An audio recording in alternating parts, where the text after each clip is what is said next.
share with people. We want this to reach as many people as possible because we want to impact our youth.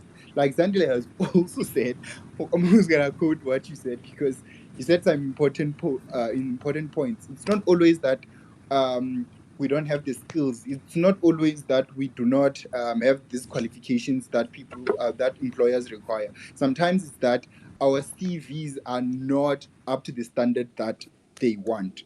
And without any further ado, I'm going to welcome our first speaker. Our first speaker is Pumelele Falita. Sorry if I'm butchering your name. Pumelele is currently HR business partner Sometimes for it a does this professional service thing for where a you professional can only service hear firms you can't based hear in one of the Cape Town. speakers, and you need to He log was out and born log in and again raised to be able to hear all the in speakers. Butterworth and went to Why? study and work It's just in a bug in. That's what space is Berga at, I guess. and Pretoria. He completed his studies at Nelson Mandela University and furthered his studies with UNISA. He is registered. He's a registered HR professional with SABPP with over 8 years of experience. Like we said, we bring you guys nothing but the best. Not someone who has just entered the industry. This is someone who has been in the industry. I mean, 8 years is a long time. So this person really knows what he's going to be talking about. So you guys should really open your ears and keep your notebooks and pens close. Um, like I said, he has over 8 years of experience in public sector, higher education, and corporate. He enjoys training and development. In 2019, he started assisting friends and family with CV editing as a hobby and had a positive feedback and has been helping ever since he started. He has been helping people with interview tips for free. So this is someone that we really thought should join these spaces. So without any further ado, let's see those stickers, let's see those reactions as we welcome Pumelele Fatima. Over to you, sir. Thanks, Makatu, and thanks, Andile. Thanks to the whole HPW team. I hope you guys can hear me. Thanks for making time, guys. Time is an important commodity. I mean, where we work, you charge your time based on your skill. So you taking this opportunity to come and join, listen to this talk is very valuable. I think if I can start off by sharing myself so that it's a bit more personal. Yes, the bio has been read, but specifically speaking about what we are here for, I remember when I was doing my third year, which I thought would have been my final year at university. And I thought long and hard to say, should I start applying for a job? At that time, I was 21. Am I ready to work?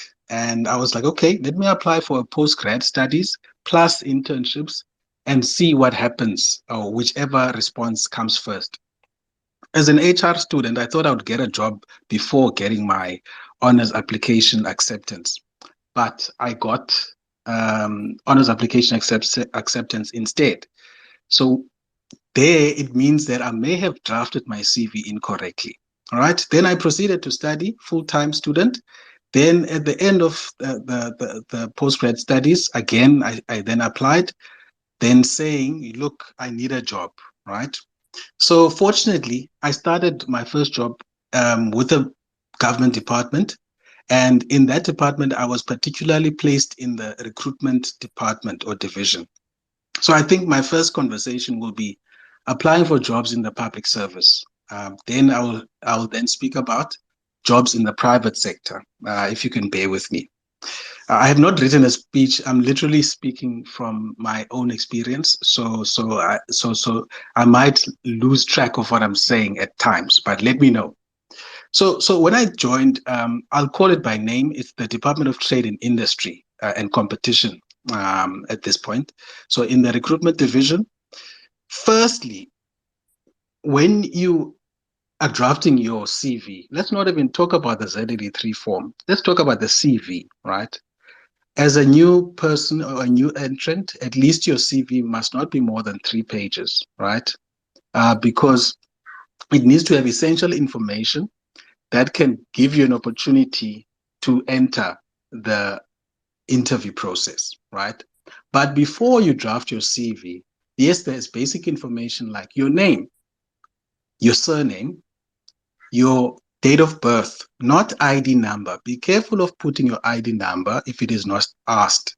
Rather, put your date of birth. Then, the fact that you are a male or a female, it needs to be present in your CV. We need to know your gender, right? The fact that you are a African, colored, Indian, or a white South African, or a white person, you need to state that in your CV, whether you have a disability or not. Then you state your contact information, your cell phone number, your email address, the current city or address you reside. Those are basic things that you should have in your CV, right? Then if you have a driver's license, yes, add it there. If not, don't add it. Do not add what you don't have from those personal information. Then the next part is skills. You need to add the skills that you have that can demonstrate that you can do this job. So you will say to me, you're a graduate, you don't have skills, but you do. One of the things you can use to draft your skills, look at the advert of the job you are applying for. In the advert, you'll see there minimum skills or requirements. From that advert, circulate what skills that you believe you possess that are in that advert. Put them in your CV because you're not lying. It's just how you put them in your CV. You need to demonstrate that you have those skills based on the advert itself, right? Then you continue to your if you have skills and you have any other training, you add that as well. Then you go to education. Very important, guys. With education, you start with your lowest qualification, which is matric, right? Then you go to the one higher than that, which is your higher certificate or diploma or degree. You must mention your majors when you are mentioning your degree. So when you speak about your qualification, obviously it will be the school you went to, the year you passed, the highest grade that you passed from school, and majors. All right. You don't have to put the percentages, just put what you've studied. Then from a post-matric qualification, again, the name of the institution, the name of the qualification, the year you completed it, if it is complete. If it is not, still write that it is incomplete so that we can see at least that you have done some further education and training. Then put your majors there. After that, you then add your work experience if you have any. If you've had a student job, add it there. Student assistant, computer lab, how to buddy, peer education, the fact that you are volunteers for HPW or anything that you can demonstrate that you've had some form of experience. If not, then you don't have to lie that you don't have it, right? Then at the end, you put references. So what are references? These are people that can verify that they have worked with you, they know your abilities, and they can confirm that you would be eligible for the job. So if you have never worked before, obviously the best people to use as references would be maybe your immediate lecturer, someone who was with you at university to verify your academic record and studies. um, you know, or a person from an NGO like HPW, or from your church if you don't have any other. So you can use those people, right? That is the basic CV that you can have, assuming you don't have any experience, right? So again, my colleague Kerry may add on to this later on, but at a basic level, those are the information, right? So then you go to the Z83 form if you are applying for a government position. Guys, please have a look at the Z83 form. There was a new Z83 form released January 2021. Read the instructions on the Z83 form. Don't assume you know how to complete it. Ladies and gents, it's very important. And I'll tell you why later. So there are specific information that you need to populate there. For instance, the reference of the job you are applying for, write it there in full. The name of the department that you are applying into. If it is the Department of Education, write the Department of Education. Don't say DOE, right? If it's Gauteng or Northwest, write Northwest. If it's Eastern, write Eastern. If it's West, write West. If it's Central, write Central. If it's South, write South. If it's Middle, write Middle. If it's South, write South. If it's North, write North. If it's South, write South. If it's East, write East. If it's Gauteng or Northwest, or what, write Gauteng Department of Education in full.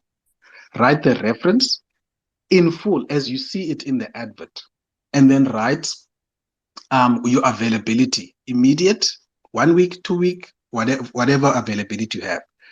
Go down that Z83 form, complete all the fields that are applicable. If it is not applicable, literally write NA, not applicable.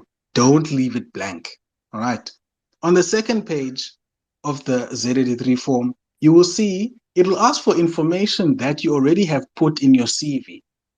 Put it there, right? Do not scratch it out and say CCV attached. That is a scoring thing. It affects you when you are being scored because they assume it is incomplete. Remember, the Z83 form is the application form for government. So if you were applying online, you wouldn't leave those fields blank, would you? Think about it. Complete that form in full. Where it asks for your qualifications that you've included in your CV, write them down. It asks for experience that you've included in your CV, write it in there.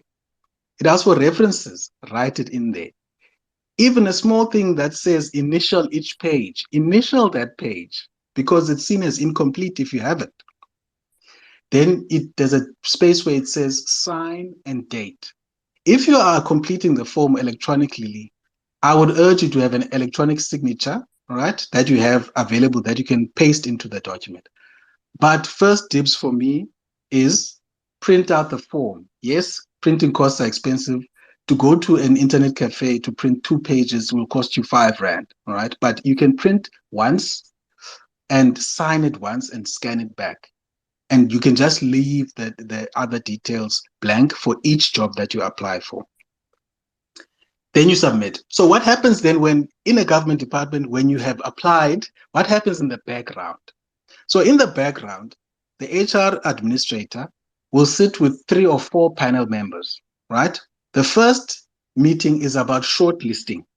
That meeting will take all of the CVs that have been received after the closing date. Those CVs will be sorted based on most applicable, somewhat applicable, and not applicable, right? So there's a pre-screening that is done where the HR administrators will sift through and establish what is called list A, list B, list C. List A is the ones that are very applicable or would be recommended for an interview. B, semi or somewhat, and list C, people don't look at, right? So how do you make it to list A, right? If you've completed all this information that I spoke about before, you will make it to list A. But now, how do you make it to the interview? So the interview panelists will have a criteria that they are using to score each CV that they see, right? The criteria is that one, did the person complete the form accurately? Is all the information there? If yes, it's a 5. If no, it goes down to 1. So remember, 5 is the highest and the best mark. 1 is the lowest, right? So did the person complete the Z83 form? Yes, 5 out of 5. Is there an equity statement for this job? So what do I mean by equity statement? Does the job say it wants people from employment equity groups, that is African, colored, and Indian, or does it specifically say it wants women, or it says it wants people with disabilities, or it wants men only, or African men? So if they can't see from your CV that you have stated that you are an African man, they won't know how to score because Pumelele is both a girl and a guy's name. They can't assume that you are a man or a woman. You need to state it in your CV that you are an African male, African female, colored male, colored female, Indian male, etc., white male, white female, because it's a scoring point. Does the job want people with disabilities? Can we see from the CV if this person has a disability? If they don't have a disability and it's not required, we move on. But if it is required, they get more points. Does the person have a qualification? What is it applicable? If the job is for an HR intern, does the person have an HR diploma? Does the person have an HR degree? Does he have masters? The higher the academic qualification, the higher the scoring. Because remember, what is advertised is the minimum requirements into the job. So if you have more than the minimum, you score more. All right.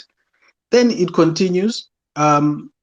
Does he have experience? If he has 0 to 1 years experience and that was what is required, 5 points. If no experience, no points. If no experience is identified in the CV of having worked at all, no points, right? Fine. Then we look at, has the person attached their qualifications? If it was required in the advert to attach copies of your qualifications, did the person do that? If it said the qualifications need not be certified, then it's fine. If the qualifications said they must be certified, did the person certify them? Is the date valid? Those are the things that can make you be shortlisted. If you then scoring 5 points across those competencies, you'll come out with a score of about 40 points. Then you're definitely going to make it into the interview, right? Unfortunately, if you don't have all of that information, you will not make it to the interview. I hope we're all still together. Then you are then invited into the interview. I call you, hi, this is Pumelele. I'd like to invite you for an interview at such a date, etc., etc. Then you are like excited. You tell your friends, you tell your family. And then what next? How do you then prepare for that interview? Trick for me, and I've seen it work over and over again. Go back to the advert for the job you applied for. Yes, guys, we are serial appliers. We apply for all jobs. Sometimes we forget which job you applied for. You have the right to ask the person who's inviting you for the interview to send you the job description of the job that they want you to attend an interview for.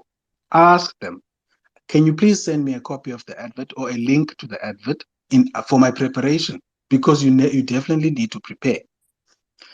Then you go to look at, now each job will have its objective. What does the job entail? It'll have its minimum requirements. You have met them. That's why you have been invited to the interview. You've met the minimum requirements to be interviewed. Then it looks for what is the job what are the job key responsibilities? What are you required to do? Right? From there on, you must identify, from this job, what have you done? From this job, what have you not done? And be realistic about it. And from this job, what potential do you have to do it?